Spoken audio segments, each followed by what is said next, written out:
तो संविधान क्या है? संविधान एक कानून का एक पिटारा है, कानून है उसके अंदर, ठीक है। उसको जो लिखा गया है, किसकी कलम चली थी उसे बनाने में?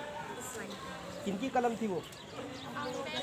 अम्बेडकर, हाँ, डॉक्टर भीमराव अम्बेडकर। तो उन्हीं की कलम से वो लिखा गया था। बहुत सारी समितियां बनी थी उसे बनाने में, लेकिन जो ड्राफ्टिंग की थी उसकी, उसका जो प्रारूप तैयार किया था, उसको जो लिखा था, तो वो 7 लोगों ने लिखा था।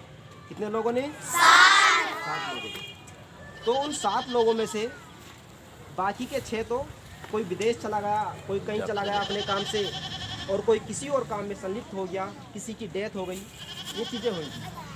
बचे कौन? सिर्फ बहुत बढ़िया, आप तो जानते हो कितना अच्छा है। तो उन्होंने ही जो है दिन रात मेहनत करके अपने अथक प्रयासों से उस कानून की किताब को लिखा था, ठीक है। कई दुनिया में कई देशों की उन्होंने यात्रा की थी उस संविधान को लिखने के लिए, तब जाकर वो संविधान बना था। जब वो संविधान लिखते थे, जितना भी वो लिखते थे, तो कमेटी के सामने प्रस्तुत करते थे उसको कि ये मैंने बनाया है, इसको देखिए, क्या ये हमारे देश के लिए सूटेबल है, सही है। तो जब समिति जो और होती थी, समिति दूसरी समितियाँ थी, वो हामी भरती थी कि हाँ ये बिल्कुल सही है, तो उसको जो है सही कर दिया था कि ठीक है, आगे का काम जारी रखो, ठीक है। तो ऐसे चलते चलते 26 नवंबर 1949 को एक ऐसा दिन आया जो पूरा संविधान बनकर तैयार हो गया। कब? इस दिन जो है संविधान बनकर बिल्कुल तैयार हो गया था।